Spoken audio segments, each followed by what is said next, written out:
अक्षरा सिंह ने बहुत ही कमाल का रील्स वीडियो बनाई है।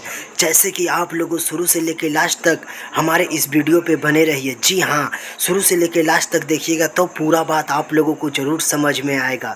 जी हाँ, ये जो सफ़ेद बाल वाला जो दिख रहे हैं, जो अक्षरा सिंह का पिताजी है, जैसे कि आप लोगों देखिए, और ये दोनों मिल के रील्स वीडियो बनाए हैं।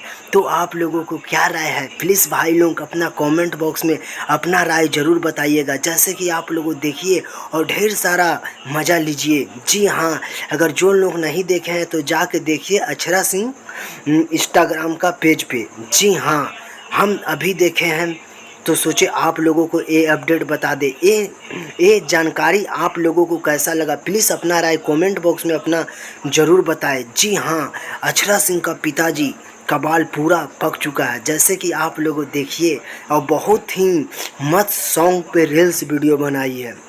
जी हाँ, बहुत ही ज़बरदस्त सॉन्ग पे रील्स वीडियो बनाई है। मेरे को तो बहुत ही अच्छा लगा, तो सोचे आप लोगों को बता दें। जी हाँ, अगर सागर सिंह एंटरटेनमेंट चैनल पे अगर आप लोग अगर पहली बार हैं तो प्लीज़ भैया सब्सक्राइब कीजिए। इस सागर सिंह को भाई को ज़्यादा से ज़्यादा आप लोगों सपोर्ट करें। जी हाँ, इसी तरह वीडियो देखने के लिए धन्यवाद।